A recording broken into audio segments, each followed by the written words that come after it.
That's crazy. Just from changing the servo.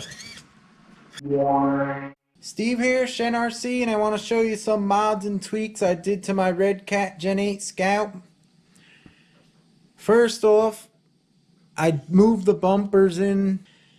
I did the back bumper, I only moved it in one notch because I didn't want the bumper fully under the body. It kind of looks funny. Also, what I did next, I put this servo in here. It's a cheap 20 kilogram servo, and I'll link that in my description below in the video.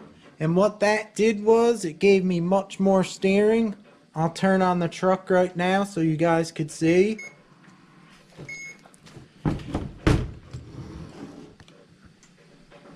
It gave me so much more steering. I had to bend this rod here, see, away from the pumpkin. And I had to actually dial out some of the throw on the steering on the dual rate because it turned so far, it's crazy.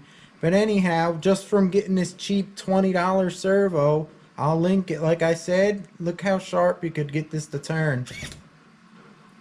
That's crazy. Just from changing the servo. So if you want more steering, pick up one of these cheap servos. I'll link it. Like I said, I think I only paid like 17 bucks or something. I'll link it below.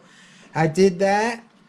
And also the best mod I ever did on this thing is my mod to take off the lump on the skid plate. It works so much better with this smooth. It's unreal. It's 100% better than stock.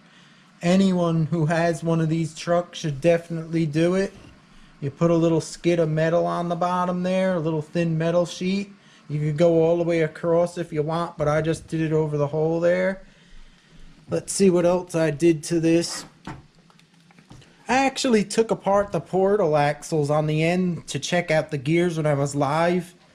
And they were perfectly clean and nice, nothing ruined on the gears at all. And I went miles in the mountain with this, so looks like Redcat did a good job on them. Anything else I did? Well, you know I had to do the mod for the tray here. Also for when you lower the, or rather, yeah, you raise the center gearbox up, you have to mod the tray over here so it goes up a little bit. It's only a couple millimeters. I have the video on that. You could do it yourself. I'll show you everything. But I did that. I'm trying to figure out what else I did to this thing. I think that's about it. The best things I did was this steering servo, and this removal of the lump here was what did best on the trail.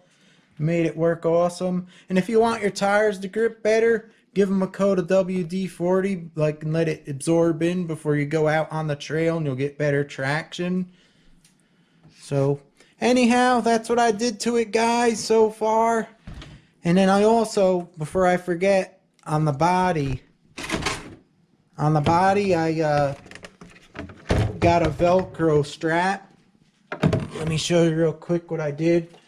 I got one of these battery straps here, and I cut the pieces off the same size as the Velcro because the backing don't have sticky stuff on it.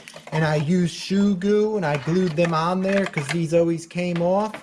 It works way better now. They don't come off, but if these ones do, I'm going to have to do the same with those. But so far, so good. Another tip I learned about this body, could be a pain to put on sometimes. I noticed when you put it on the back on an angle like this, just like that, and you could see this inner fender goes over the chassis fender and it kind of locks in. It could lock and you could rock it back and forth. You know it's in a notch there. And all you do is just put it down like that. And perfect. It goes on real quick and easy. No fuss. And that looks like all I did to this beauty here so far. And I'm liking it now 100 times better than stock. So check out my videos on how to do this stuff. And I'll have that servo linked in the description like I said. And guys, we'll see you on the trail.